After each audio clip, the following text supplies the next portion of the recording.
درود به همه همراهان عزیز. پس از اونی که ما شیتا کاملا سیمکشی انجام دادیم، آوردیم داخلی خودی همین شیتی اساسی وصل کردیم و پایان هم بینید همه سیمایی که نیاز بود ما در ترمینال در جایهای معین خودش الکی نصب کردیم و این منبع سی فضای ما است که آمدگی است برای وصل خود از بیرون.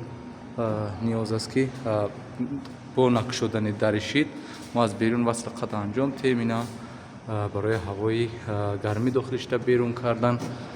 خب اکران اجتماعی هم اینجا نصب کردیم. خب اینجا اجتماعی نصب شد و یک کلید اضطراری موندگیم. خب قسمت سیمکشی بیرون هم کاملا انجام دادیم. خب اینجا هم همه سیمای ما کاملا رفت داخل شیت وارد شد. پس از آنکه ما سیما را داخل ترمینال الکی وصل کردیم و مهمترین بخش می شود قسمت سنجش در زیر همون بگیم موتورا و همون تجهیزاتی که ما در اینجا داشتیم کاملا سنجش هم انجام باید داد. و پیش از اون که ما سنجش انجام میتیم حتما که ترمینال را یک به یک خصوصا در مدارهای قدرتی سنجش کردن در کار، مخصوصا مثلا موتورهای ما بینیم که درستگی هستند.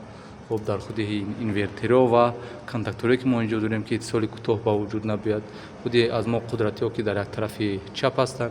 اینجا هم همه کلاپن‌های ما هستند. اینجا هم قسمت راست هم از ما همه حس کننده یعنی دچکا هستند برای اختلال با وجود نآوردن. یعنی ما قسما طرف راست شیتا ما کردگی هستیم فقط حس کننده ها برای تداخل در نسبت قسمت اداره کنی و قدرتی با وجود نمیاد. زمانی که شما حس کننده ها را با یک جای با کابل قدرتی یعنی سیلوی یک جای میکنید، خب سیگنال های شما بعضا موارد خب اشتباها نشان میدن.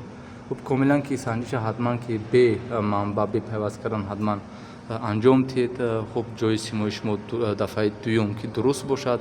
پس از آنی که شما سنجش که انجام دادید ببینید خب زمین پیوست هم همه کاملا انجام شد. میتوانید که مثلا منبع را روشن کنید و پس از منبع روشن کردن یک تا همه همون استعمال کننده که از شیت بیرون هستند یا که همون حس کننده و دچکا هر چیزی که داشتید دانه باید که سنجش خوب انجام دهید.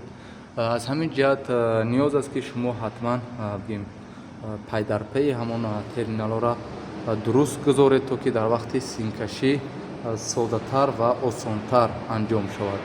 سال از ما بینید این طرف که قدرتی که است همشون کاملا آمادگی است. در یک طرف بینم که کلاپنا هستن همشون در یک قسمت هستن و قسمت آخر هم حس کننده و دچکا.